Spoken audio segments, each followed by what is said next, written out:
le replay de cette conférence sur YouTube. Déjà, merci à tous les participants et participantes. En attendant les personnes qui vont se connecter, je vous présente très rapidement l'école Adatech School qui organise cet événement. Du coup, Adatech School, c'est une école d'informatique féministe. Elle s'appuie sur deux piliers forts. Le premier pilier, c'est ses valeurs, donc autour de l'inclusion, la diversité, le féminisme et la bienveillance. Du coup, pour nous, c'est des valeurs importantes, en particulier dans le milieu de la tech, où on s'appuie à casser les codes et à faire de la tech une tech plus humaine et plus paritaire. Et le deuxième pilier, c'est la pédagogie alternative, puisque à Adatech School, c'est une école qui a lieu en 2 ans. Et pendant ces 2 ans, vous n'aurez pas de prof, pas de cours et pas de notes, mais tout de même un très fort suivi, puisque les profs sont des encadrants et vous suivent par équipe. Vos compétences sont validées par des badges et à la place de cours, il y a des projets, soit par équipe, soit par binôme. Donc voilà, c'est les deux spécificités de l'école. Je vais vous envoyer ensuite le lien vers le live de présentation qui a lieu tous les jeudis si vous voulez en savoir plus sur l'école. C'est une école dans 2 ans et la prochaine rentrée, c'est le 31 mai. Les inscriptions sont toujours ouvertes si ça vous intéresse. Voilà pour la présentation. Du coup, je vais faire une petite introduction de l'événement et je vais ensuite laisser la parole à Marion sur le thème de ce soir qui est l'orientation scolaire et le genre. Alors, du coup, pour vous présenter pourquoi on a choisi d'organiser cet événement avec Marion qui a accepté de participer. Déjà, je vais partir d'un constat qui est que, en fait, au moment de la formation, les femmes ne représentent que 10% des étudiants dans le domaine de l'informatique. Et ce chiffre, il nous a particulièrement touchés. Il est assez alarmant puisque l'informatique, c'est un des secteurs où la part des femmes est en régression. Donc, c'est presque un retour en arrière. Alors, je crois que quelqu'un a laissé son micro.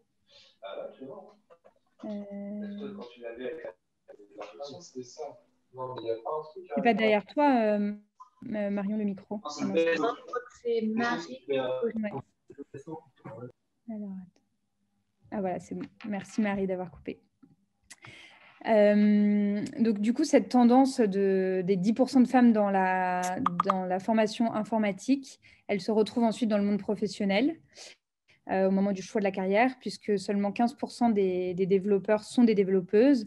Et ensuite, cette logique, elle s'amplifie dans le domaine de l'informatique, toujours, puisque 41% des femmes quittent leur poste dans le secteur de l'informatique après 10 ans de carrière, contre 17% chez les hommes.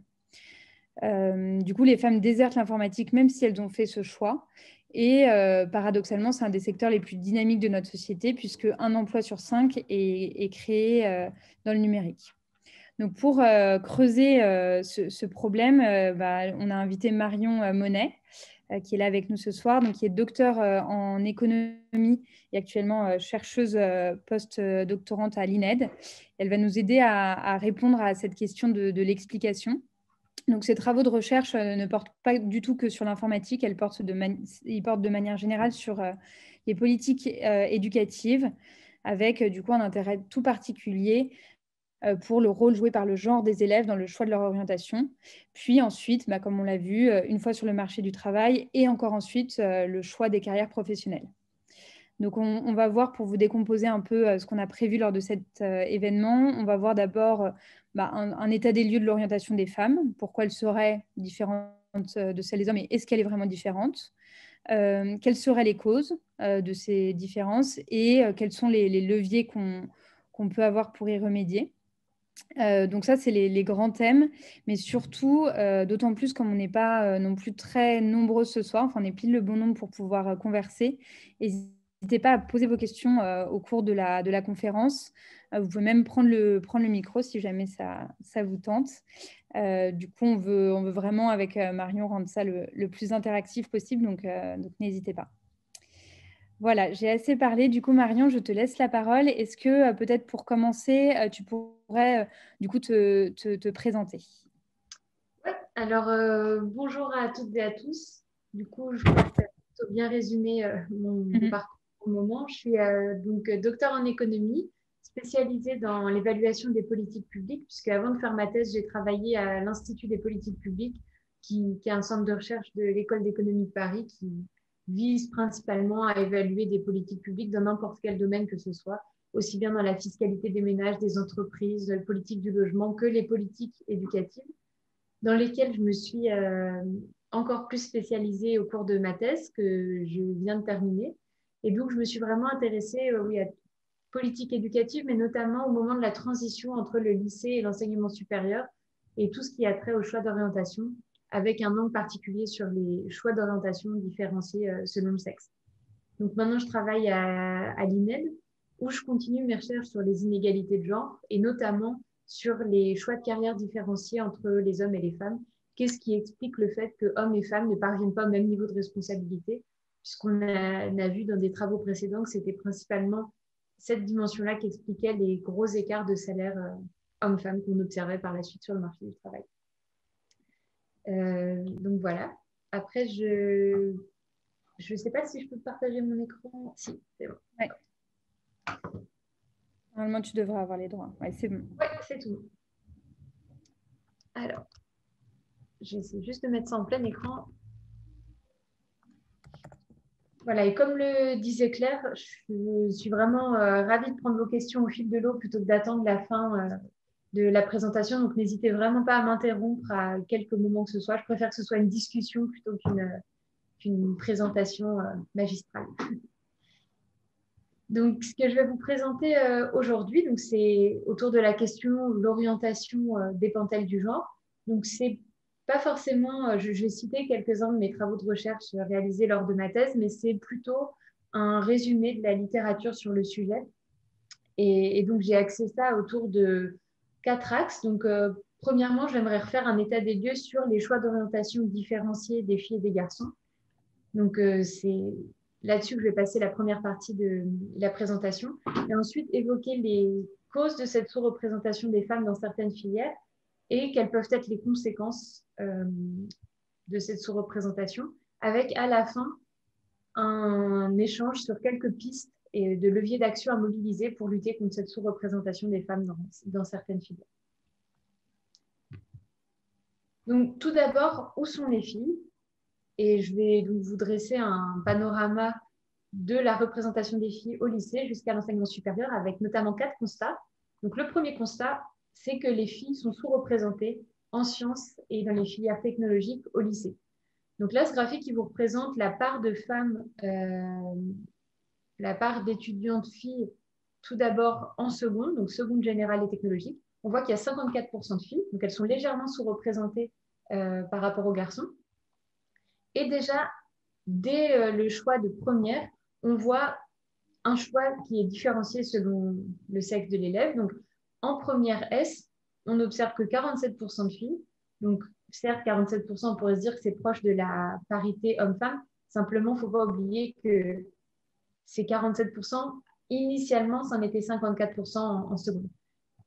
Et donc, si elles sont sous-représentées dans les filières scientifiques, je ne parle même pas des filières technologiques scientifiques. Donc là, c'est vraiment, je mets l'accent sur les filières qu'on appelle STEM. Donc, c'est sciences, technologies, ingénierie et mathématiques, où là, elles ne représentent que 17% des étudiants en première. Cette part, elle reste plutôt stable en terminale S. Je n'ai pas mis de statistiques sur les enseignements de spécialité en terminale S, mais alors là, on voit vraiment une forte ségrégation entre filles et garçons. Donc, en terminale S, on peut choisir entre une spécialité biologie, ingénierie, maths, physique. Et là, on voit par exemple que parmi les étudiants de terminale S, seuls 15% de filles choisissent une spécialité ingénieur. Mais globalement, la proportion de filles en terminale S et en terminale technologique reste la même entre la première et la terminale.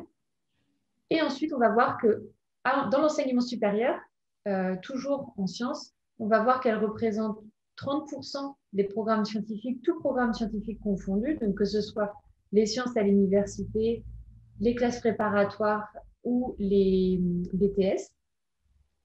Donc, on voit que graduellement, de la seconde à l'entrée dans l'enseignement supérieur, les filles disparaissent petit à petit de certaines filières scientifiques, ou tout du moins, elles y sont sous-représentées. Donc, le deuxième constat, c'est que non seulement elles sont sous-représentées globalement en sciences, on voit qu'elles représentent que 30% des élèves qui sont inscrits en sciences en première année d'enseignement supérieur, mais qu'au sein même de ces sciences, on observe une forte ségrégation entre les filles et les garçons. Donc, ce qu'on voit, c'est quand on décompose cette proportion de 30%, on voit donc qu'à la fac, elles représentent 35% des élèves, mais qu'elles sont majoritairement des élèves en sciences, je précise bien, et elles sont majoritairement inscrites en biologie et ne représentent que 26% des élèves de maths, physique, informatique.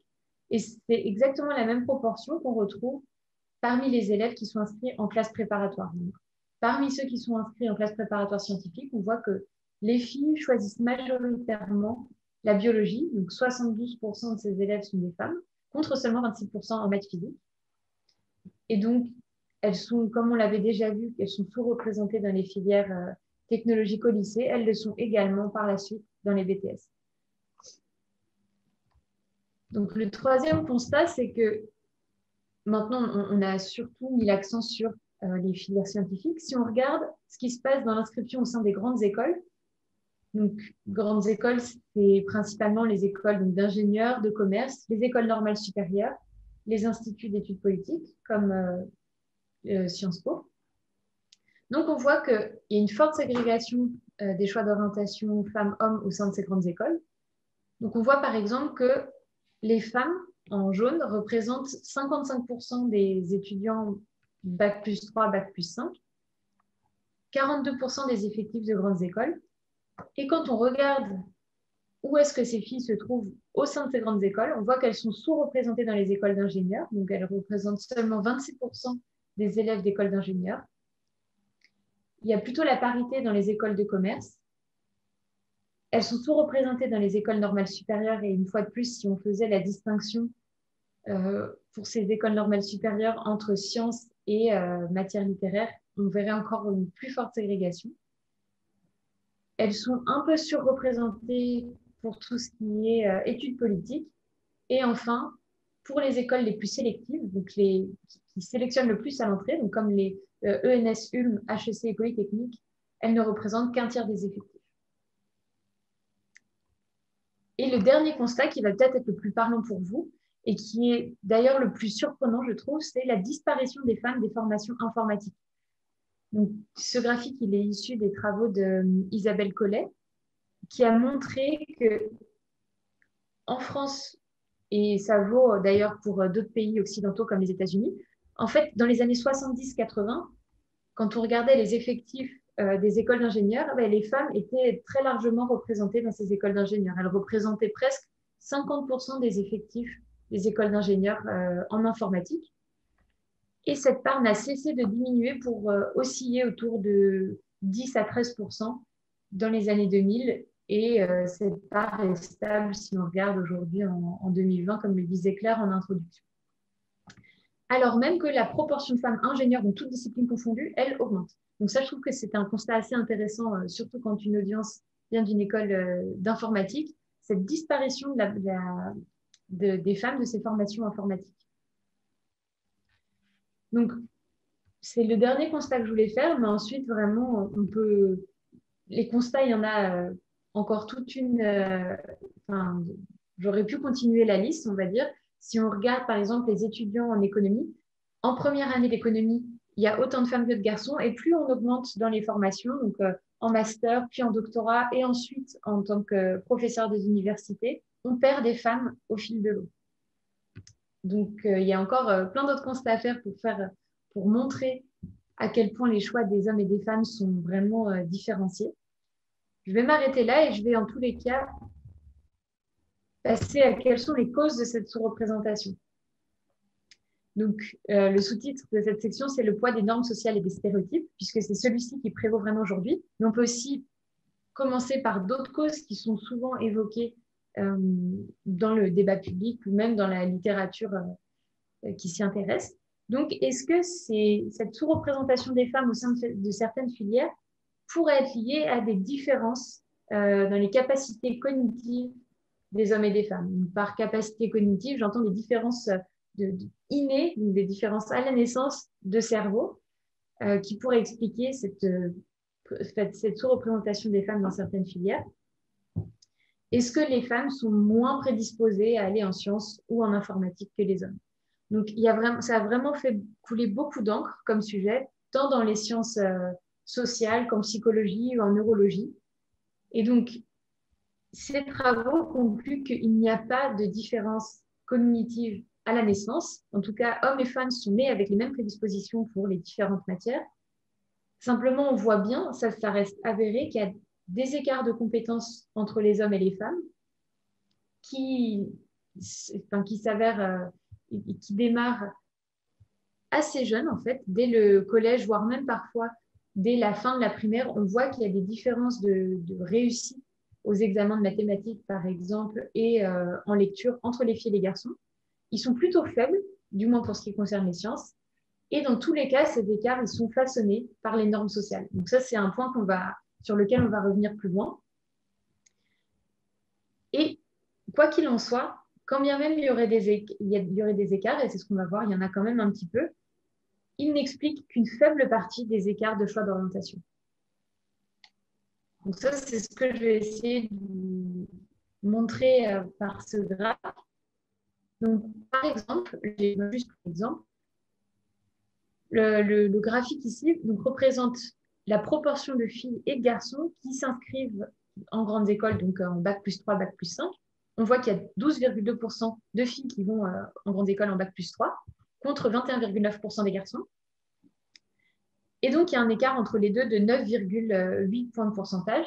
Et donc, les auteurs de l'étude qui sont les auteurs du rapport IPP numéro 30 qui est apparu il y a quelques mois, essayent de comprendre donc qu'est-ce qui explique cet écart. Est-ce que la série du bac peut expliquer cet écart de 9,8 points de pourcentage? Est-ce que ce sont les performances scolaires qui expliquent principalement ces écarts d'orientation? Donc, ils ont conduit cette analyse statistique et donc ils montrent que la série du bac explique 2,8 points sur ces 9,8 points, donc ça reste assez faible. Et donc, ça veut vraiment dire que si les filles faisaient les mêmes choix de série du bac que les garçons, donc allaient un peu moins en S et en S qu'elles ne le font actuellement, l'écart serait réduit de 2,8 points. En revanche, les performances scolaires, donc les résultats obtenus au baccalauréat, eux, ils jouent plutôt dans le sens inverse. C'est-à-dire que les filles ont des résultats un peu meilleurs au baccalauréat et donc ça devrait jouer en leur faveur pour ce qui est de l'inscription. Tout ça pour dire que les performances scolaires, les différences de performances scolaires expliquent une très faible partie de ces écarts observés et que dans tous les cas, ils jouent plutôt en faveur des filles dans ce cas-là. Et une grosse partie de ces écarts reste inexpliquée. Et donc, on peut mettre tout un tas de choses dans ces écarts inexpliqués. Ça peut être de la discrimination à l'entrée dans certaines grandes écoles, comme des écarts de confiance en soi, etc. Il y a vraiment plein de choses qui peuvent entrer dans cette catégorie-là. Mais le point que je voulais faire, c'est vraiment que les performances scolaires expliquent qu'une partie infime, et quand bien même elles expliqueraient cette partie, ce serait plutôt en faveur des filles. Donc, cette première cause qui a trait aux différences de compétences, aux différences cognitives entre les filles et les garçons, on peut plutôt la mettre de côté. Ce n'est pas ça qui explique ces gros écarts qu'on a vus dans la première partie de la présentation. Maintenant, la deuxième cause qui est souvent évoquée, c'est est-ce qu'il n'y aurait pas une discrimination dans l'évaluation qui est faite du travail des filles ou des garçons, ou une discrimination à l'entrée dans certaines filières. Donc, par exemple, est-ce que les classes préparatoires discriminent à l'entrée? Si elles ont un dossier d'une fille et d'un garçon de compétences égales, est-ce qu'elles vont plutôt choisir le garçon relativement à la fille? Donc là, pour ce qui est de cette cause-là, les résultats sont vraiment pas consensuels. Les travaux vont un peu dans les deux sens. En tout cas, il y a une partie des travaux qui montrent qu'il y a un biais de notation qui est plutôt en faveur des femmes en sciences. Donc, Camille Terrier, qui est maintenant chercheuse à Lausanne, mais qui est une ancienne doctorante de l'école d'économie de Paris, elle avait travaillé là-dessus pendant sa thèse. Donc, elle avait montré qu'elle avait comparé pour les élèves de Terminal S les résultats que ces étudiants avaient obtenus au contrôle continu aux résultats qu'ils avaient obtenus au baccalauréat. Et elle avait donc calculé un biais de notation qui avait été plutôt en faveur des filles pour les matières où elles sont sous-représentées, donc pour les sciences principalement, où il voyait que les filles étaient plutôt favorisées au contrôle continu relativement aux compétences qu'elles avaient réellement. Donc, elles réussissaient mieux au contrôle continu par rapport au baccalauréat, et elle interprétait ça comme un biais de notation de la part des professeurs qui donnait un coup de pouce aux filles dans les sciences. Et il y avait également donc des travaux de Thomas Breda et de Thierry Lee, et de Thomas Breda et Mélina Young, qui avaient montré que les filles étaient plutôt favorisées au concours, donc notamment au concours d'enseignants ou au concours d'entrée à l'école normale supérieure, dans les disciplines où elles étaient sous-représentées. Et les garçons, à leur tour, étaient favorisés dans les disciplines où ils étaient sous-représentés, donc dans les filières plutôt littéraires. Donc, ces deux premiers ensembles de résultats vont plutôt à l'encontre de la discrimination comme potentielle cause à la sous-représentation des femmes. En revanche, on voit que dans d'autres domaines, elles sont parfois jugées plus sévèrement. Et ça, c'est vraiment le cas de l'économie, en tout cas, enfin, parmi d'autres matières, mais en tout cas, en ce moment, on parle beaucoup de l'économie, où il a vraiment été montré qu'il y a un comportement genré, que hommes et femmes ne sont pas traités de la même manière dans la filière économie. Et en tout cas, un exemple particulièrement éloquent, c'est celui du comportement de l'audience lors d'un séminaire de recherche en économie. Donc, pour un présentateur qui présente un travail de recherche de qualité égale, dans le même type de séminaire, dans le même type de discipline économique, un homme et une femme ne vont pas être reçus de la même manière. L'audience va beaucoup plus poser de questions à une femme qu'un homme, remettre beaucoup plus en cause, c'est dire que si c'était un homme qui présentait, et le ton des questions qui lui sont adressées sont beaucoup plus condescendants que le ton des questions qui sont adressées à un homme. Donc, en tout cas, dans la filière économique, on voit une claire distinction des comportements selon que la personne en face est un homme ou une femme. Et donc, les conséquences directes de ce comportement différent lors de séminaires de recherche, c'est que beaucoup d'économistes sont recrutés via ces séminaires de recherche. Et donc, le comportement de l'audience influence grandement les chances d'être admis ou non pour un poste d'économiste permanent par la suite. J'ai une question, Marion, sur ces sujets. Peut-être que ça vient dans les slides suivantes. Est-ce qu'il y a des recherches qui ont été faites sur la différence de notation à l'écrit lorsque les copies sont anonymes et à l'oral quand du coup on sait de facto que c'est une fille? Est-ce qu'on remarque du coup des différences de notation? Oui, alors tu as une très bonne intuition. C'est vraiment ce qui est exploité dans les deux articles que je cite précédemment. Donc là, eux, ils ont accès aux notes donc, anonymes au concours des enseignants et de l'école normale supérieure, et ils ont également accès aux notes lors des oraux.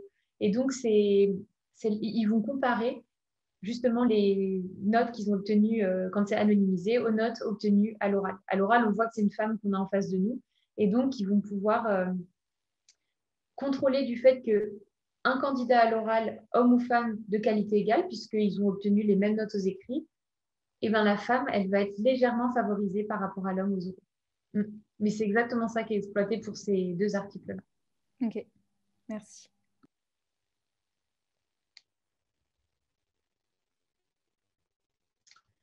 Donc, en tout cas, pour terminer sur le côté économie, j'ai encore vraiment, je cite qu'un article là, mais il y a plein d'exemples qui montrent que les femmes sont, du moins dans le milieu académique, une fois qu'elles ont réussi à aller jusqu'au doctorat, qu'on leur met pas mal de bâtons dans les roues, par la suite en tout cas. Donc, en tout cas, pour tout ce qui est de la discrimination, la littérature, elle n'est pas vraiment consensuelle. Il y a certains papiers qui montrent que certains comportements sont plutôt en faveur des femmes, d'autres plutôt en défaveur des femmes. Donc, ce n'est pas une cause très consensuelle, mais en tout cas, une autre qui est très consensuelle, c'est la question des normes et des stéréotypes de genre.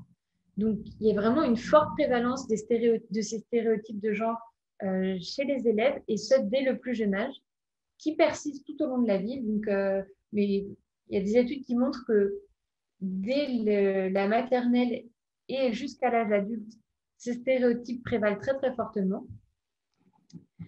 Donc, on peut regarder, par exemple, ce graphique-là, qui est issu d'une étude que j'avais réalisée avec d'autres collègues de l'École d'économie de Paris, où on avait réalisé une vaste enquête pour justement mesurer la prévalence des stéréotypes de genre chez les élèves de seconde et de terminale S. Donc, en terminale S, ils ont déjà fait le choix d'aller en sciences. Et parmi toutes les questions qu'on leur posait, il y en avait une qui était: est-ce que vous êtes d'accord pour dire que les hommes sont plus doués en maths que les femmes?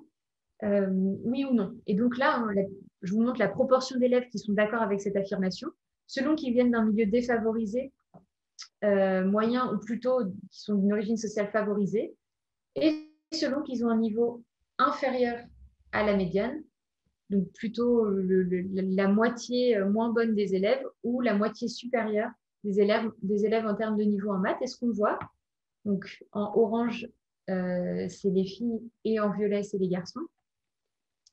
Ce que l'on voit, c'est que... Ah non, pardon, c'est l'inverse. Violet, c'est les filles, orange, c'est les garçons. Ce que l'on voit, c'est que quelle que soit l'origine sociale ou quel que soit le niveau scolaire des élèves, on voit qu'il y a quand même 20% des filles qui sont d'accord avec cette affirmation-là, donc 20% des filles, dont les élèves de terminale S qui font déjà des sciences, qui sont d'accord pour dire que les hommes sont plus doués en maths, contre 30 à 35% des garçons. Donc ça reste une proportion quand même assez élevée, et d'autant plus que ces élèves ont déjà choisi pour partie de faire des sciences. Donc, il y a une forte prévalence des stéréotypes chez ces élèves, et dès le plus jeune âge. Là, je vous ai montré simplement le cas des étudiants au lycée, mais dès le plus jeune âge, on voit que les jeunes filles s'associent beaucoup moins à tout ce qui est matière scientifique et déclarent être beaucoup moins intelligentes que les garçons dès l'âge de 6-7 ans. Donc, bien sûr, ce n'est pas surprenant que ça persiste encore au lycée. Mais ces stéréotypes, ils prévalent aussi très fortement donc, dans l'environnement des élèves, donc notamment chez les parents, chez les amis et chez les professeurs, qui véhiculent très largement ces stéréotypes. Donc, chez les professeurs, c'est plutôt des stéréotypes inconscients, donc dans leur comportement, plutôt que des stéréotypes conscients où ils vont clairement dire à leurs élèves que les filles et les garçons ne réussissent pas de la même manière. C'est plutôt des biais inconscients. Mais néanmoins, ils prévalent très fortement et influencent et façonnent les stéréotypes qu'ont les élèves de leur propre capacité à suivre et à réussir des études scientifiques ou informatiques. Et donc, ces normes sociales et ces stéréotypes, ils sont vraiment reconnus comme une des causes principales à la ségrégation des choix d'orientation entre les hommes et les femmes.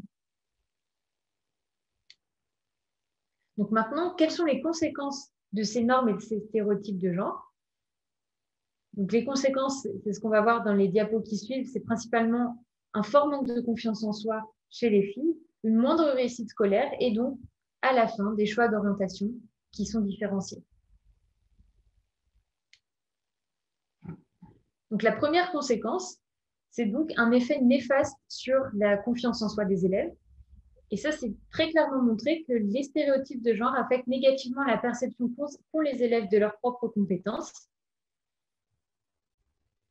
Et donc, ce que ces études ont pu montrer, c'est qu'à niveau égal, les filles sous-estiment leur niveau en maths par rapport aux garçons de leur classe et par rapport aux filles de leur classe. Donc, nous, on a également participé à une de ces études où on connaît le niveau objectif des filles, puisqu'on a leurs notes des filles et des garçons. On obtient leurs notes au diplôme national du brevet, qui sont des examens donc, mesurés de manière parfaitement anonyme et qu'on utilise comme mesure des compétences des filles et des garçons. Et on leur demande comment est-ce que vous vous classeriez par rapport aux filles de votre classe, par rapport aux garçons de votre classe. Et donc, on voit que même une fille qui est meilleure qu'un garçon, ou même une fille qui est meilleure que la moyenne des filles de sa classe, elles vont se sous-estimer, quoi qu'il arrive, en sciences par rapport aux garçons et aux filles de leur classe. Et elles vont également reporter plus souvent du stress ou de l'anxiété vis-à-vis des mathématiques Et toujours parmi, et ça reste vrai, parmi les filles qui ont fait le choix de faire des sciences, donc parmi les élèves de Terminal S, par exemple. Donc, ce qu'on voit, c'est qu'en France, 60% des filles de seconde et de Terminal S disent être inquiètes en pensant aux maths, contre seulement 40% des garçons. Donc, c'est une proportion qui est très élevée, mais qui reste en fait très répandue, comme on peut le voir sur ce graphique, qui n'est pas seulement sur la France, mais sur tous les pays de l'OCDE. Et donc, là, on va voir la proportion de filles et de garçons qui répondent oui aux items suivants, donc qui sont tous liés aux différences de perception de soi en mathématiques. Donc, par exemple, on voit que 50% des filles vont dire je ne suis tout simplement pas bonne en mathématiques contre 37% des garçons. Et donc ça, on va voir qu'elles se dévalorisent ou qu'elles ont une moins bonne perception d'elles, quelles que soient les questions qui leur sont posées. Par exemple, j'ai de bonnes notes en mathématiques. Elles sont moins souvent à être d'accord avec cette affirmation par rapport aux garçons. Elles disent apprendre moins souvent en mathématiques, donc seuls 45% disent apprendre vite en mathématiques, donc 60% des garçons. Bref, je peux aussi continuer les différents items, mais le constat reste le même. Les filles ont une perception d'elles-mêmes en mathématiques systématiquement moins bonne que celle des garçons, ça va en France et dans tous les pays de l'OCDE. Et ça, je trouve que c'est vraiment un constat fort, puisque ce n'est pas quelque chose de propre à notre système, c'est quelque chose qui prévaut dans bien des pays, en tout cas. Il y avait aussi, Marion, je ne sais pas si tu comptais en parler enfin, je crois que c'est Isabelle Collet qui en parle sur, en fait, le fait de donner un même exercice à des filles en leur disant c'est un exercice de mathématiques et de logique ou bien c'est un exercice de créativité. Enfin, je ne sais plus quel est le terme, peut-être que tu l'as en tête. Et en fait, sur la perception, rien que le mot mathématique, du coup, elles réussissent moins quand ce mot mathématique est dit que quand c'est un mot plus autour de la créativité ou de la communication, alors que c'est strictement le même exercice. Ouais. Alors, du coup, je ne vais pas parler exactement de ces travaux-là, mais de travaux très, très proches dans les diapos qui suivent. Ok, mais oui, désolée pour le spoiler. Tu anticipes les diapos, mais oui, je vais revenir là-dessus, donc sur une étude vraiment similaire à ça. Et donc, oui, le graphique que je voulais présenter ici, toujours par rapport à l'anxiété et aux perceptions de soi en mathématiques, des différences entre les sexes, toujours sur l'ensemble des pays de l'OCDE. On voit que les filles vont être beaucoup plus inquiètes en pensant en mathématiques, vont être très tendues lorsqu'elles ont un devoir de mathématiques à faire et beaucoup plus que les garçons. Donc, on va voir, par exemple, ici, elles sont près de 65% à être inquiètes en pensant en mathématiques contre un peu plus de 50% pour les garçons.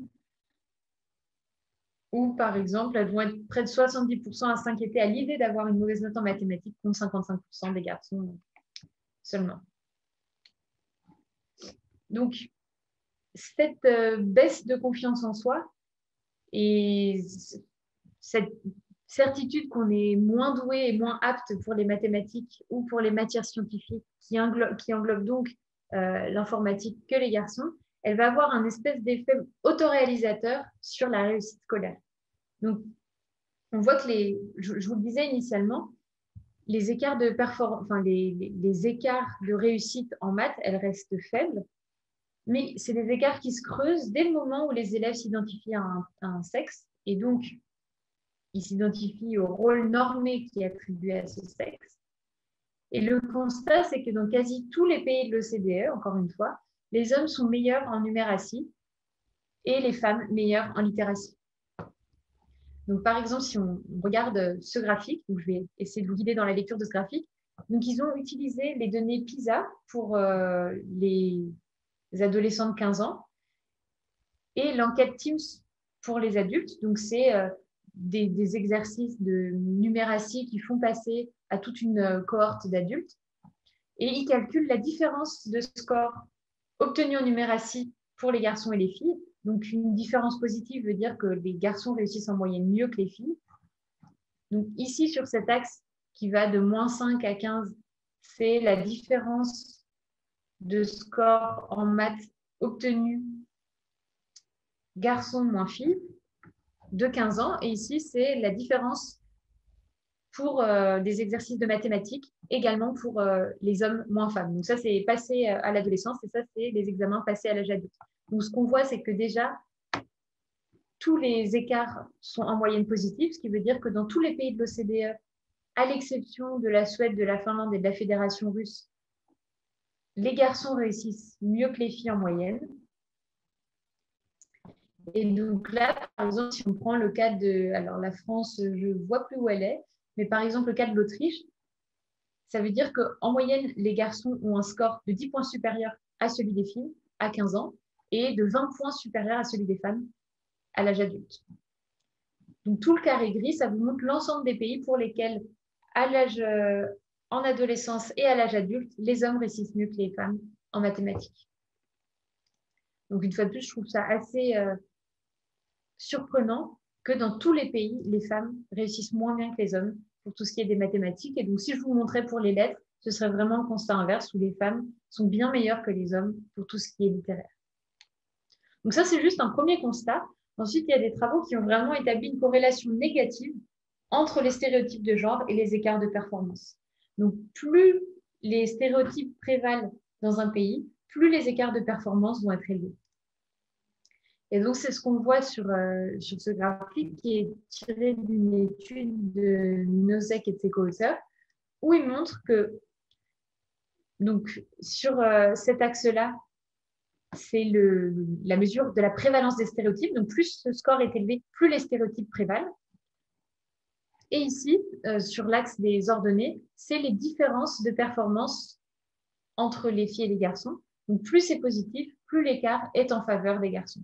Et donc, ce que l'on voit, c'est une corrélation positive très forte entre la prévalence des stéréotypes et le fait que les garçons réussissent mieux que les femmes en sciences.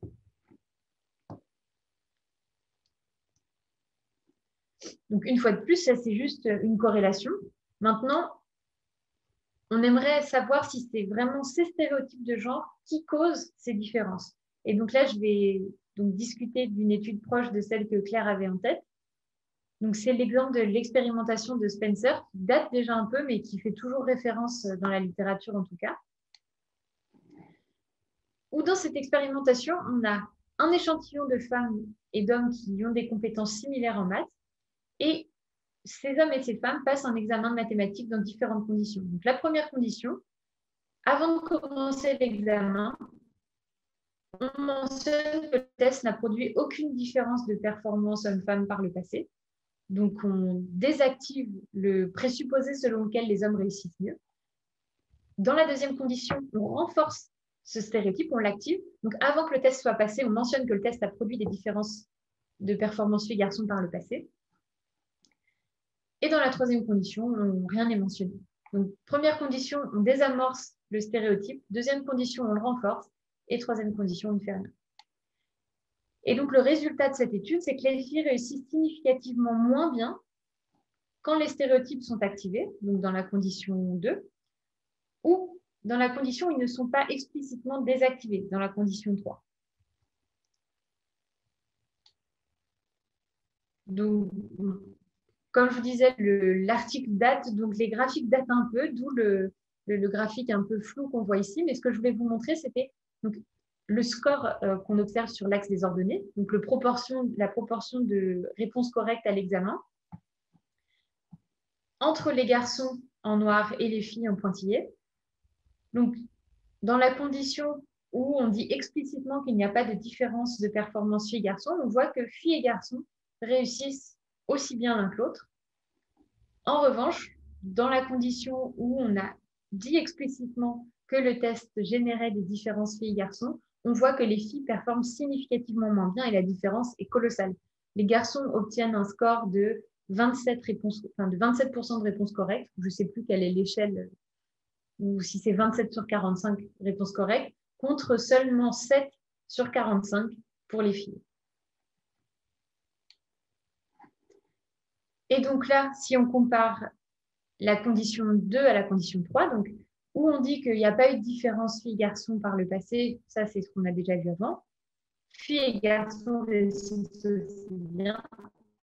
Et quand on ne désamorce pas les stéréotypes, donc dans la condition dite contrôle, où on ne dit rien avant l'examen, on voit que les filles réussissent moins bien que les garçons.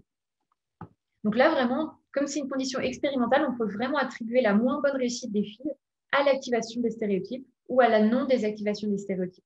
Donc non seulement on observe une corrélation entre prévalence des stéréotypes et moindre réussite des femmes en sciences, mais on est également capable de dire que les stéréotypes causent une moins bonne réussite des filles dans les matières scientifiques.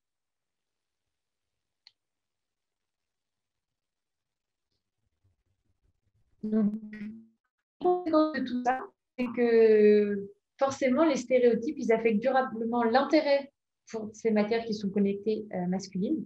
Et donc, sans aucune surprise, et comme on l'a vu en tout début de cette présentation, ça affecte la poursuite d'études dans ces domaines et ça conduit à une forte ségrégation hommes-femmes entre les filières. Donc, on voit que les filles vont par exemple plus aller dans les filières littéraires, en psychologie, en sciences sociales qu'en sciences. Et intrafilière, c'est-à-dire qu'au sein même des sciences, on voit que les filles vont plutôt avoir tendance à choisir biologie par opposition à maths physique. Donc, c'est ça que j'entends par inter et intrafilière. Ça, c'est ce qu'on a vu en début de présentation. Et forcément, ces choix d'orientation, ils déterminent la répartition par métier par la suite.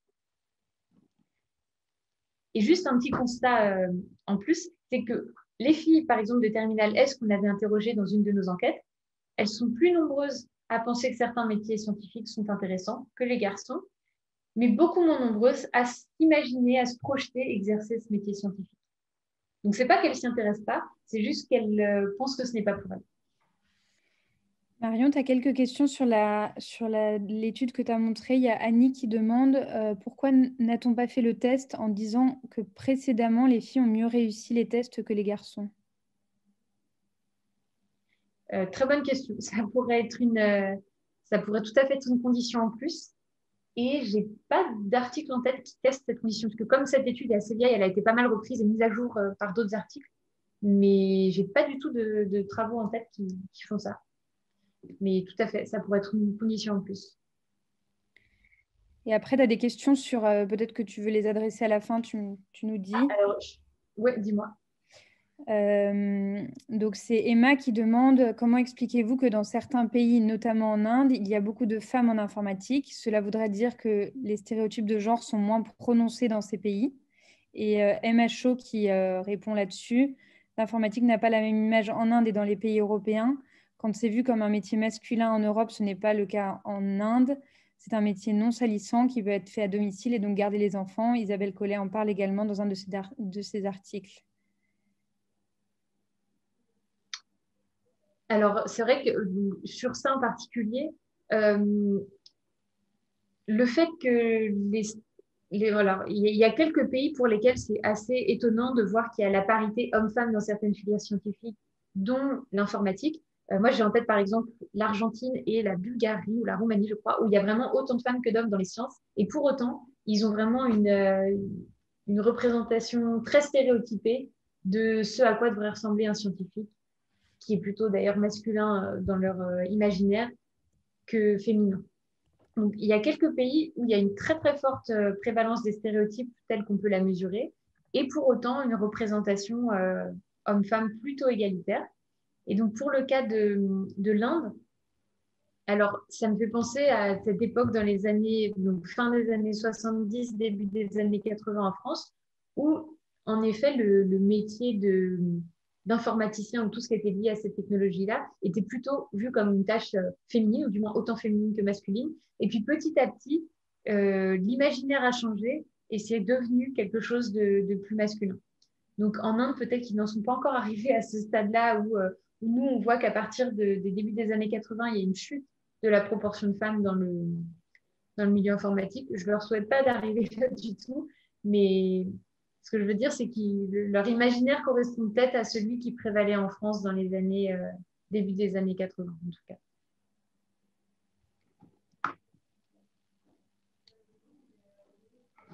Alors oui, si on m'écrit, c'est vrai, dans la conversation, je ne vois pas la conversation en même temps que je présente. Donc n'hésitez vraiment pas à interrompre. Oui, au pire, je te transmets les questions. Ça marche. Et le tout dernier point que je voulais aborder sur les conséquences des stéréotypes de genre, c'est les inégalités de rémunération que ça génère sur le marché du travail. Et notamment, le simple fait que les filles se détournent des filières dites masculines, ça explique entre 20 et 30% des écarts de salaire hommes-femmes. Donc, si à terme, bon, déjà, on est d'accord que l'égale représentation des hommes et des femmes dans certaines filières, c'est juste une fin en soi. Mais si en plus de ça, on veut vraiment lutter efficacement contre les inégalités de rémunération, il faut déjà agir en amont et essayer de faire en sorte que filles et garçons fassent des choix d'orientation moins genrés pour essayer de réduire cet écart de salaire.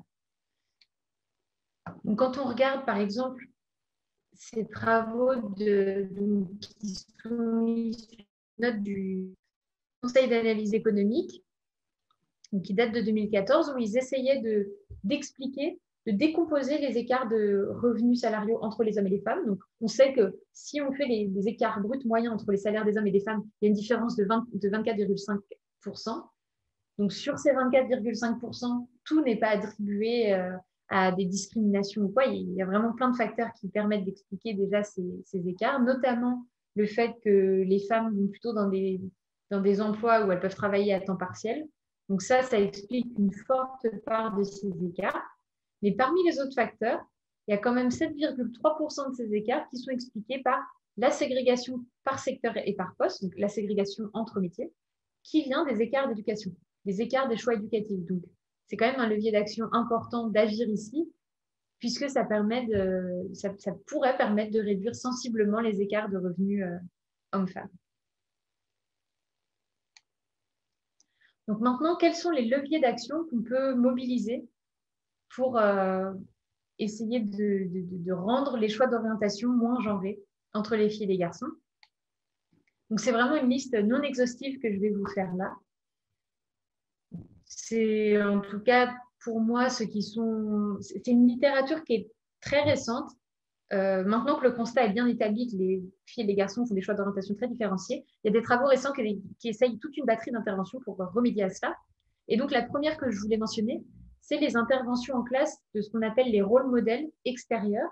Donc, les rôles modèles, en fait, c'est des femmes qui ont réussi à faire un parcours dans une filière où elles sont plutôt sous-représentées. Donc, c'est des modèles auxquels on espère que les filles s'identifieraient. Et donc, un premier article, donc celui de Porter et Serra, ils ont évalué l'effet d'intervention d'anciennes étudiantes en économie, donc qui étaient plutôt brillantes et charismatiques, au sein d'amphis de première année, où donc elles témoignaient de leur expérience en tant qu'étudiantes en économie. Et donc, ces interventions-là, qui ont eu lieu en amphi, ont augmenté la probabilité des filles de poursuivre en économie à la fac. Donc ça, c'est un premier résultat. Et ensuite, toujours dans une étude à laquelle j'ai participé avec des co-auteurs de l'École d'économie de Paris, nous, on a testé l'effet de l'intervention d'une femme scientifique auprès des élèves de seconde et de terminale S de lycée francilien. Donc, on avait 20 000 étudiants. Donc, on a tiré au sort la moitié de ces étudiants pour bénéficier de l'intervention d'une femme scientifique, donc qui soit travaillait déjà, qui était sur le marché du travail, soit était postdoctorante ou doctorante en sciences. Donc, on avait une 60aine d'intervenantes. Et donc, on voulait déjà savoir si ces interventions réduisaient la prévalence des stéréotypes associés à la présence de femmes en sciences, aussi bien chez les filles que chez les élèves garçons. Et donc, on a observé une forte réduction de la prévalence de ces stéréotypes à l'issue de l'intervention. Une forte hausse de l'intérêt pour les sciences uniquement pour les filles de terminale S. Très peu d'effets pour les filles de seconde, hormis sur la prévalence des stéréotypes. Et in fine, on augmente la probabilité que les filles s'inscrivent en filière scientifique de 20%. Donc, la simple intervention d'une femme scientifique, c'était une intervention de 1 heure où elle témoignait de son parcours. Ça peut avoir des effets vraiment marqués sur les choix d'orientation des filles.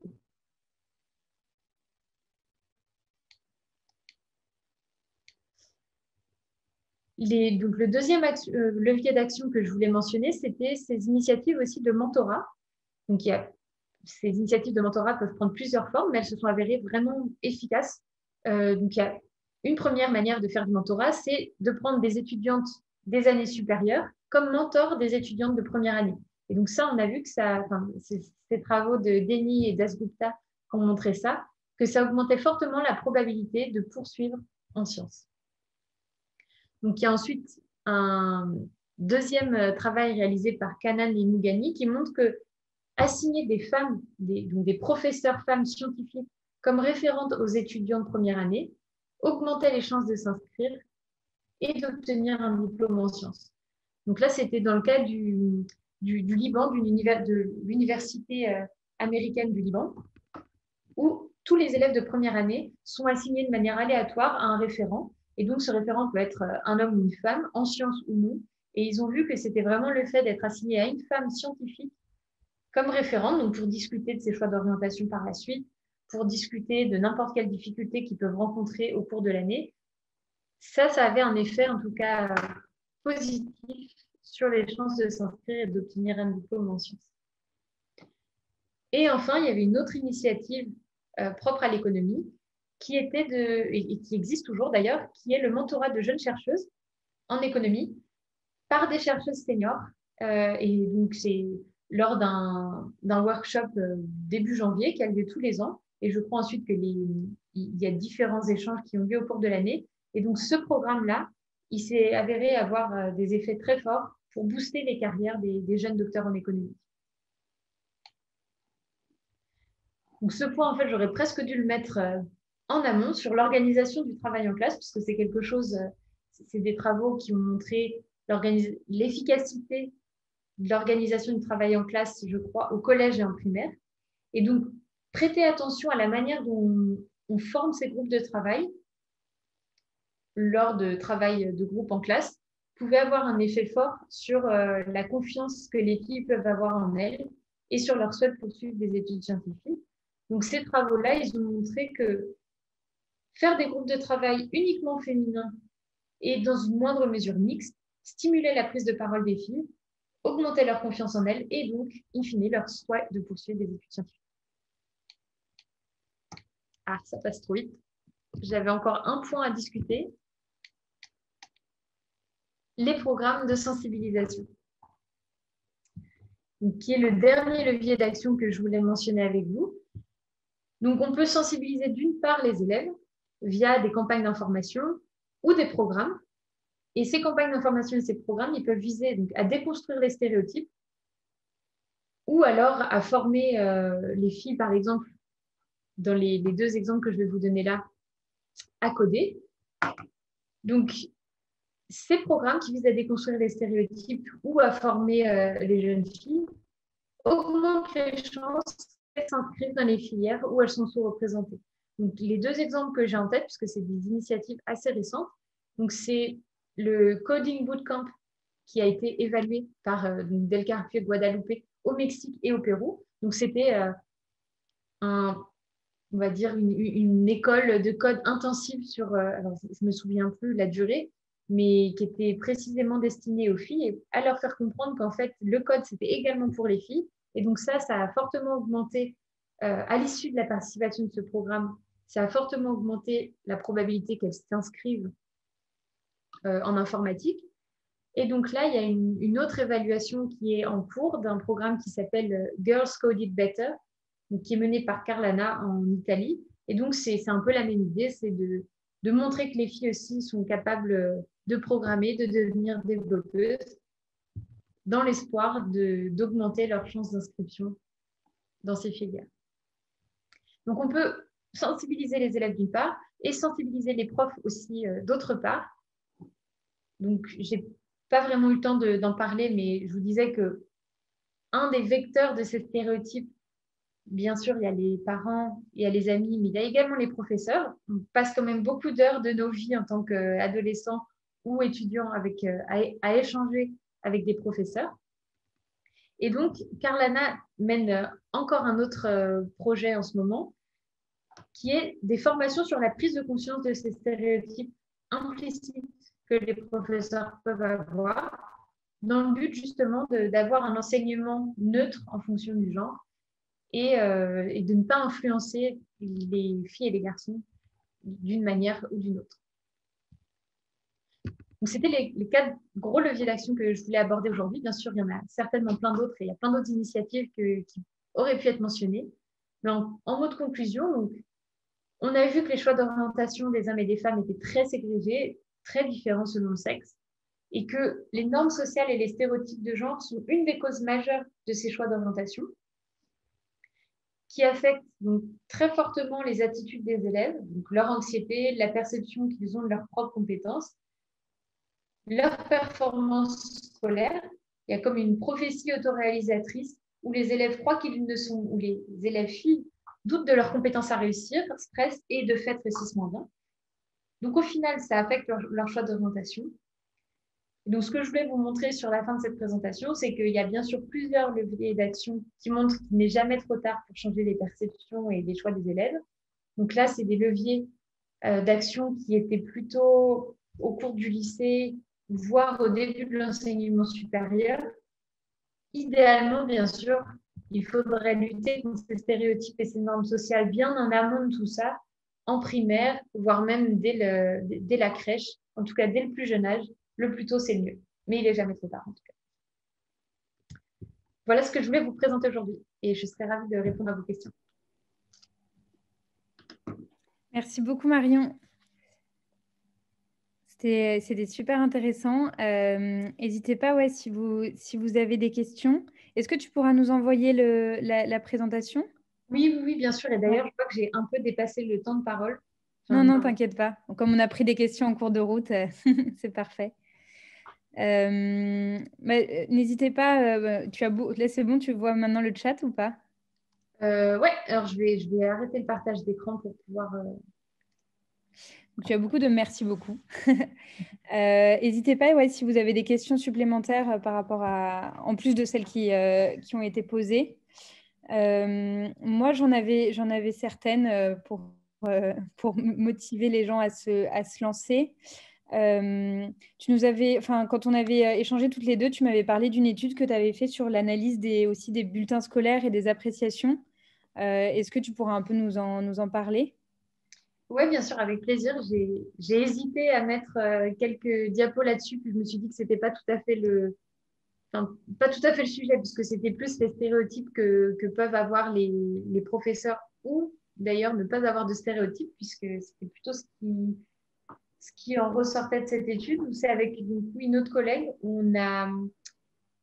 notre question de recherche, c'était de savoir si, à niveau égal, les professeurs de mathématiques adressaient des appréciations sur les bulletins scolaires différentes selon que l'élève était une fille ou un garçon. Et donc, on a eu accès aux bulletins scolaires et donc aux appréciations écrites de l'ensemble des étudiants de terminale S de France sur plusieurs années. Et on a fait une analyse systématique pour voir si on était capable de prédire le sexe de l'élève en fonction des mots qui étaient utilisés dans ces commentaires. Et donc, ce qu'on voit, c'est que pour une fille et un garçon de niveau égal, donc qui réussissent de la même manière, qui ont les mêmes notes en mathématiques, les professeurs de maths n'utilisent pas du tout les mêmes mots pour s'adresser et qualifier le travail de leurs élèves filles ou garçons. On voit qu'ils vont plutôt avoir tendance à souligner le génie des garçons, mais dans une moindre mesure, ce n'est pas les mots qui dominent le plus, mais on va plutôt souligner l'intuition, la curiosité ou les idées que peuvent avoir les garçons et également leur comportement perturbateur en classe, la nonchalance, leur côté brouillon, désinvolte. Donc ça, c'est vraiment les mots qui sont les plus fortement associés au sexe masculin. Et pour les filles, on va plutôt avoir en fait certes quelques mots qui peuvent laisser penser qu'il s'agit de stéréotypes comme souriante ou studieuse. Mais en fait, la plupart des mots, et ça on s'y attendait pas particulièrement, la plupart des mots sont liés à de l'encouragement. Les filles sont beaucoup plus encouragées et de manière positive que les garçons qui reçoivent très peu d'encouragement. En fait, seulement on leur dit, bon, bah, c'est bien, vous avez des idées et vous foutez le bordel, pour caricaturer. Mm. Et pour les filles, on va vraiment chercher à les encourager beaucoup plus. Donc, c'est vrai que ça a un peu cassé nos propres stéréotypes que nous, on pouvait avoir avant de commencer cette étude. Où on s'attendait à ce qu'il y ait vraiment un vocabulaire stéréotypé qui soit utilisé. Et il s'avère que c'est vraiment pas ce qui domine, c'est plutôt un vocabulaire encourageant et positif pour les filles et un vocabulaire positif sur les compétences intellectuelles des garçons, mais qui restent minoritaires, et plutôt négatif sur leur comportement en classe. Et donc, ce qu'on voyait, et ça c'est intéressant, c'est que les filles qui ont des professeurs qui utilisent un vocabulaire le plus encourageant sont également celles qui réussissent le mieux au baccalauréat et que ce vocabulaire-là bénéficie également aux garçons. Okay.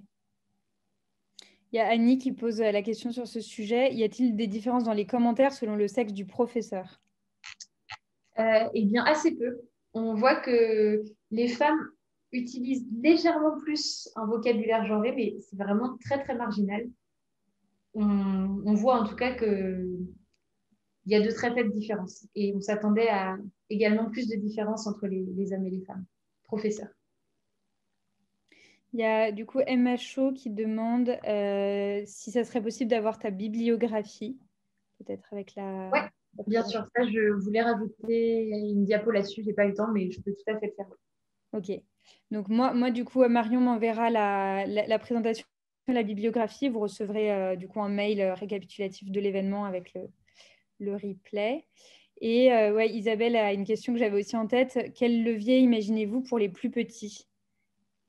Alors, pour les plus petits, c'est une très bonne question. Justement, avant la présentation, je cherchais des interventions pour agir dès le plus jeune âge.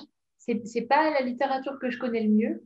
Euh, En tout cas, une chose est sûre, c'est que dans les jeux qu'on propose aux enfants, ça peut très fortement jouer, quoi. Les filles, on les orientait, c'est une fois de plus une caricature, mais beaucoup plus vers des jeux où elles sont calmes, elles sont plutôt en intérieur, alors que les garçons, c'est plutôt des jeux d'extérieur où ils s'expriment un peu plus. Donc, essayer d'uniformiser ces jeux-là. Mais ce qui me fait penser aussi, j'avais un autre article qui me revient en tête, du moins en milieu scolaire pour les jeunes élèves, pour, disons, du CP, toute la primaire. Je crois que cette étude utilisait ça. Donc, c'est une étude qui a étudié les manuels scolaires de primaire et ils ont recensé, par exemple, le nombre de personnages garçons dans une histoire qui faisaient à manger et le nombre de personnages femmes qui jouaient dehors à faire des activités un peu salissantes comme, je sais pas, être dehors, faire des cabanes, ce genre de choses. Et c'était vraiment effarant de voir la faible proportion de personnages femmes qui avaient des comportements risqués, des comportements aventureux par rapport aux garçons. Donc les garçons, dans les manuels scolaires, sont très largement décrits comme plutôt vaillants et à aller faire des activités dehors, contrairement aux filles qui sont plutôt calmes et à l'intérieur. Et ça, c'est pour moi un levier d'action principal, c'est d'inverser la donne, quoi. Il n'y a pas que des personnages masculins qui ont ce genre de comportement. Et je donnerai la référence de l'étude dans la bibliographie que je vous enverrai. C'était dans un Éducation-Information, le journal Éducation-Information, mais je ne saurais plus le nom des auteurs. Ok. Est-ce que je peux juste me permettre? Oui, oui. Alors, c'est Isabelle Mathieu. Je pense que, je ne sais pas si vous vous souvenez de moi, je suis chargée de mission égalité filles-garçons dans l'Académie de Reims. Oui, je me disais bien. Et voilà, du coup, est-ce que vous pourriez me laisser, Madame Monet, votre mail? Parce que je pense que, en fait, je propose des webinaires aux professeurs et aux référents égalité. Et je pense que l'intérêt, ce serait éventuellement de vous faire intervenir autour de l'orientation. On a beaucoup, beaucoup de problématiques, parce que vous avez évoqué effectivement différentes pistes et surtout la formation des adultes auprès des élèves. Les professeurs principaux, les membres des CIO, des SIO, dont il faut qu'on arrive à modifier un petit peu le discours, parce que sans le vouloir, parfois, on reconduit des stéréotypes. Donc, je pense que je serais très intéressée pour échanger avec vous et puis voir comment l'année prochaine, éventuellement, si vous souhaitiez, si vous acceptiez d'intervenir en webinaire, voilà. Avec grand plaisir. J'ai déjà fait ce genre d'intervention pour d'autres académies, notamment à Toulouse. Et d'accord. il s'avère que j'habite à Reims, donc ça me ferait Ah, bah c'est... ah oui, ah, c'est étonnant. Un monde Bah, Bonne post-Covid, coïncidence. ça pourrait même être un vrai séminaire. ah, ça pourra, si effectivement nous retournons tous en formation en présentiel, oui, pourquoi pas, au contraire, hein. Oui, oui. Donc, si vous voulez bien, même par le biais de Madame Béa Guel, me laisser votre email, ça sera très bien. Je Oui, oui, reprendrai bien contact sûr, avec vous comme ça, avec oui, oui. grand plaisir. Parce que vous avez évoqué beaucoup de problématiques qui m'intéressent, donc parfait. Merci à vous. Merci à vous. Et alors, je peux même mettre l'adresse dans le chat si jamais. Merci. Hop. Du coup, super. Donc, l'adresse est mise. Est-ce que Florence pose la question, est-ce qu'il y a d'autres actions qui permettraient de renverser cela qui ne reposerait pas sur des femmes? Visibilité, mentorship.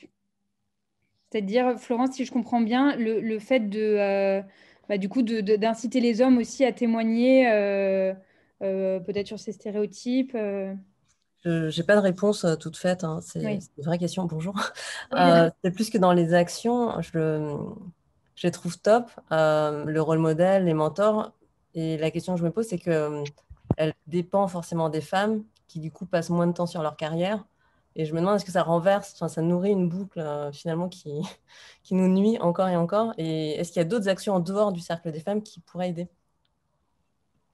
Alors, ça, c'est une question qu'on nous pose souvent quand on présentait cette étude sur l'intervention des femmes scientifiques comme rôle modèle. La question qui revenait tout le temps, c'était mais est-ce que ça aurait eu le même effet si on avait eu un homme qui témoignait de son parcours et qui témoignait par exemple du fait que il y a eu aussi des femmes qui se sont inscrites en école d'ingénieur, on a côtoyé des femmes, elles ont plutôt été bien traitées, bien reçues dans la formation, elles ont très bien réussi. Voilà, c'est une question qu'on a souvent. Est-ce que l'effet aurait été même si l'intervenant avait été un homme? Il y a vraiment très très peu d'études qui peuvent répondre à cette question. Et donc, je crois que j'ai des collègues, du moins, qui se sont lancés sur ce projet-là. Il faudrait voir pour la suite. Je pourrais réfléchir un peu plus à la question. Je n'ai pas d'autres leviers d'action en tête qui ne mobiliseraient pas de femmes. Ou peut-être pas des femmes concernées, dans le sens, admettons que moi, je ne suis pas scientifique et que je veux encourager des filles à aller dans des filières où je ne suis pas. En gros, j'ai l'impression que ça vient. Les solutions, elles sont très orientées par rapport à des personnes qui sont déjà dans ce milieu-là, qui sont vraiment top. Et du coup, comment on fait quand il n'y en a pas assez, du coup? Alors, justement, toute la réussite de ces interventions repose quand même sur le fait que je m'identifie à la personne qui est en face de moi. Et donc, la personne a besoin quand même d'incarner la filière scientifique. Il y a trop peu de modèles dans ces filières-là. Et justement, pour susciter les vocations, il faut qu'on voit un modèle de se dire, ah bah oui, en fait, il n'y a pas beaucoup de monde, mais ça a l'air possible puisque j'ai une femme en face de moi qui vient de cette filière-là. Donc, ça repose quand même beaucoup sur ces femmes rôle modèles. Enfin, en tout cas, l'efficacité de ces actions repose beaucoup là-dessus. Il y a certainement d'autres moyens d'action. En tout cas, il y a pas mal d'associations aussi qui essayent de faire bouger les lignes. Je connais des associations comme Femmes et Maths. Donc, c'est des anciennes professeurs de maths, mais pas que, qui font ce genre d'intervention aussi dans les lycées et dans les collèges. Ce que je ne sais pas, c'est est-ce qu'il y a aussi des anciens hommes professeurs de maths qui font ce genre d'intervention. En tout cas, des associations font également ça. Il y a Elle Bouge aussi. Donc là, c'est que des femmes pour le coup. Mais oui, ça, je n'ai pas d'autres éléments de réponse. D'accord, merci. C'était très bien en tout cas. En tout cas, pour la question des hommes, donc là il y a pas nous, on n'a pas d'études sur le sujet, mais c'est vrai que par exemple chez Adatech School, d'avoir des hommes qui témoignent comme quoi ils sont encadrants dans une école de code féministe, ou on ne l'a pas dit, mais je ne l'ai peut-être pas dit dans la présentation, mais notre école est certes féministe, mais mixte, et avoir des garçons qui témoignent sur le fait qu'ils sont dans une école féministe, ça peut aider. Donc peut-être Florence, il y a quelque chose à jouer sur le fait que les hommes peuvent témoigner sur des situations où ils changent les choses. Par exemple, je sais que Mano Mano a une équipe où il y a beaucoup de femmes au produit, et si les hommes témoignent sur le fait qu'ils sont dans une équipe produit tech avec une majorité de femmes, ça peut être intéressant. Justement, quand ils sont à des endroits où les stéréotypes, heureusement, sont un peu inversés. Oui, en tant que bénéficiaire indirect, c'est une bonne idée. Et ça, pour rebondir là-dessus, Claire, je pense que c'est tout à fait vrai ce que tu dis. et surtout pour changer les comportements des garçons, en fait. De se dire, pour faire prendre conscience qu'eux-mêmes ont peut-être inconsciemment un comportement genré, enfin, toxique, c'est peut-être un mot fort, mais qui ne se comporte pas d'une manière équitable avec les filles. Et de voir quelqu'un, un homme qui agit contre ça témoigner, ça a un impact fort pour les hommes. En tout cas, ça, c'est clair. Je n'ai pas d'études en tête. Enfin, j'ai lu vaguement des trucs là-dessus, mais c'est sûr que ça joue un rôle important. Ouais. Ça fait des thèmes intéressants pour des thèses à venir. Et il y a une dernière question, et puis après, on va clore parce qu'on a dépassé un peu l'horaire. Manon qui demande, est-ce qu'il existe des études récentes sur l'importance d'avoir des modèles d'identification féminin, donc en plus peut-être de ceux que tu as cités? Alors ça, oui, j'en ai plein. Je pourrais les mettre dans les références. Alors, je ne sais pas si tu pourras relayer du coup les slides à tous les participants. Oui. Du coup, je relayerai. Je rajouterai une diapo sur les références avec des études là-dessus. Super. Bah, du coup, on va clore du coup la conférence. Un grand merci Manon. C'était Marion. Je confonds avec Manon qui a posé la question. C'était super éclairant, et nous, c'est des sujets sur lesquels on travaille beaucoup aussi chez Adatech School. Donc moi aussi, je serais ravie d'avoir les références pour étayer encore plus notre propos. Donc, pour tous les participants et les participantes, vous recevrez la bibliographie et la présentation ainsi que le replay. Et puis, si vous avez encore des questions, vous pouvez aussi me les transmettre par retour de mail. Et puis, Marion, on reste en contact. Avec grand plaisir. Sur, du coup, ton travail à l'INED qui nous intéresse beaucoup. Merci beaucoup en tout cas de m'avoir invitée, et au plaisir. Merci à tous. Bonne soirée, à bientôt. Au revoir.